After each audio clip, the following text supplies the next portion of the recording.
Okay, in this video, we're going to learn the number 1 chord shape that you start with in Gypsy Jazz and how you can use it to play 3 different chord types, okay?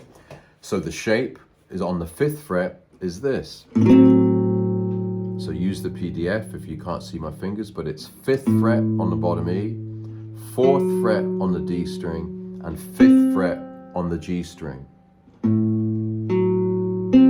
The first objective is just to get those 3 notes sounding clean without the other strings. So we're not playing the B string or the top E string. The B string and the top E string are muted by this finger, right? So you don't hear them. And the A string is muted by the 2nd finger there, just inherently by playing that chord. And the important thing is to be able to strum through the 6 strings on the guitar, so all the way through the 6 strings, and only hear those 3 notes, A, F sharp, and C. Right, so that's step 1. Get that chord sounding clean, right? Okay. Now, what is this chord called? We can call it 3 different things actually. So mostly it's used as a minor chord. So the root is in the bottom string, the A, on the 5th fret, right? So if we hear that A minor sound, right, an open A minor sounds like that. Then we've got,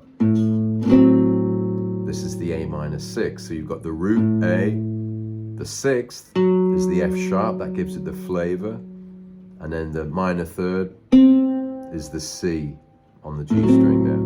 So that's A minor 6, and easy to locate because we know A is on the 5th fret. So if we transpose it to other keys, then G minor, there it is on the 3rd fret. And the common keys are going to be G minor, A minor, B minor, there we are on the 7th fret, same shape, C minor,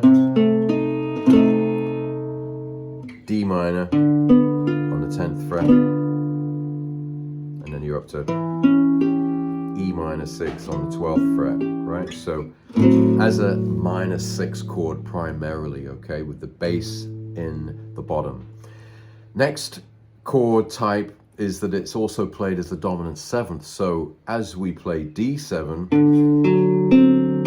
right, a normal D7 is like that. We can also use this exact same shape. And you might think, well, there's not a D in that chord, but it doesn't matter.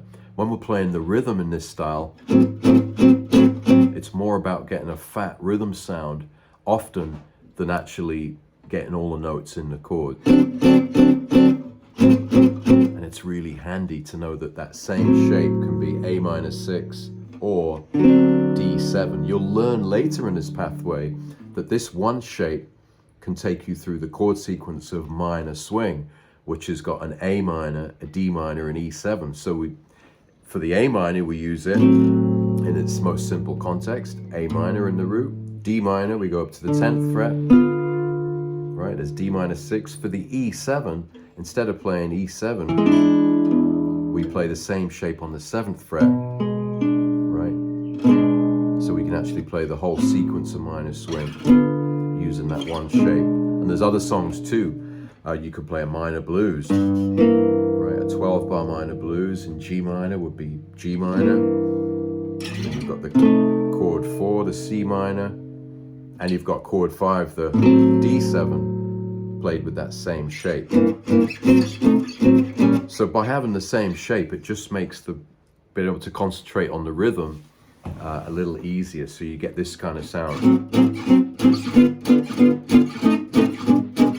Right, so this is the first shape you need to learn. And yeah, the other context you've got is that it's actually a diminished chord as well. Right, and if you think of that concept of a diminished going every 3 frets, then you'll hear the diminished sound if we go up 3 frets, up 3 frets, up 3 frets. Then you start to hear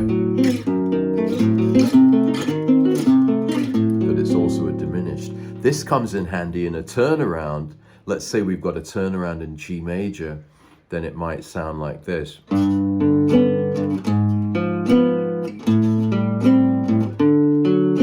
Right, there's chord 1. There's our shape, right? There's the shape we're learning in this video, acting as a G sharp diminished there with that turnaround. Let's not worry about that turnaround, but I just wanted to highlight that one shape can be A minor 6, bum. It can be D7, bum, dum.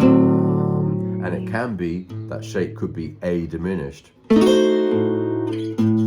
Right, so 3 shapes. So get it clean, make sure that you can strum through it without hearing the overtones of the other strings, and then mark this lesson complete. You've just learnt your first Gypsy Jazz chord shape.